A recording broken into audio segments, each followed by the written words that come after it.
Kapamilya, pinag-iingat ngayon ang publiko sa mga pekeng kumpanyang sangkot sa investment scam. Daang-daang investors ang nabiktima ng kumpanyang nangakong lalaki ang kanilang ibinuhunang pera pero nadiskubreng bagsak na pala. Ibandila mo, Israel Malasa. 2014, sumali sa New Business Opportunity o NBO Global si Princess. Nakumbinsi siya ng kumpanya na mamuhunan dahil sa magandang marketing plan. Rehistrado umano sa SEC at DTI ang kumpanya.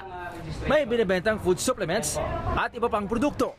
At higit sa lahat, kikita ng 30% ang kanyang pera. Bilang center owner, tumubo naman ng 50 milyong piso noong una ang ipinuhunan ng kanyang mga miyembro na karamihay nasa social media. Ilang dayuhan pa ang sumali. Pero pagsapit ng Hulyo, nadiskubre niyang naloko na pala sila. Higit 20 milyong piso ang nawala sa kanila. Yun po ang pinakamalaking burden na meron po ako ngayon. Kasi bukod po sa paghabol ng mga tao na hindi mo naman intentionally na hindi mo gusto na sila ay magmiyembro at maloko din kagaya ng ginawa sa amin, yun ho yung naging system namin na kami ho ay pamilya na sira. Sa bisa ng warrant of arrest, nahuli sa San Fernando City, La Union ang presidente ng grupong si Lorenzo Vargas noong Biyernes. Kulong sa Baguio City Jail ang suspect. Pero giit niya, hindi niya tinatakbuhan ang mga kliyente. Nalugi umano siya nang i-invest ang pera sa isang online game. May kapalit silang produkto na ito ay based on sales na nagre-rebates lang po yung account nila base dun sa mga bumibili sa baba. 2 counts of estafa ang isinampa kay Vargas.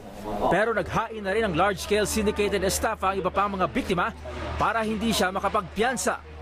6,000 individual ang nabiktima at nasa 800 milyong piso ang natangay. Bukod kay Vargas, tinutugis din ang iba pang opisyal ng grupo. Humingi ng tulong sa CIDG ang mga biktima para hanapin ang chairman ng NBO na si Maria Nadine Olivo na may warrant of arrest. Bukod sa NBO Global, sasampahan din ng Alliance for Networkers of the Philippines Organization ng large-scale syndicated estafa ang mga opisyal ng Unity Reborn Trading and Marketing Corporation na sangkot din umano sa investment scam gamit ang social media. Yung iba nag-ooperate sa Facebook, sa social media. Lagana po ito, kaya dapat po talagang matigil po yung ganitong mga transaksyon. Kasi po kawawa po yung ating mga biktima. Maaaring makipag-ugnayan sa pulisya o sa ANPO sakaling matukoy ang kinaroroonan ng mga suspect. Israel Malasa, ABS-CBN News.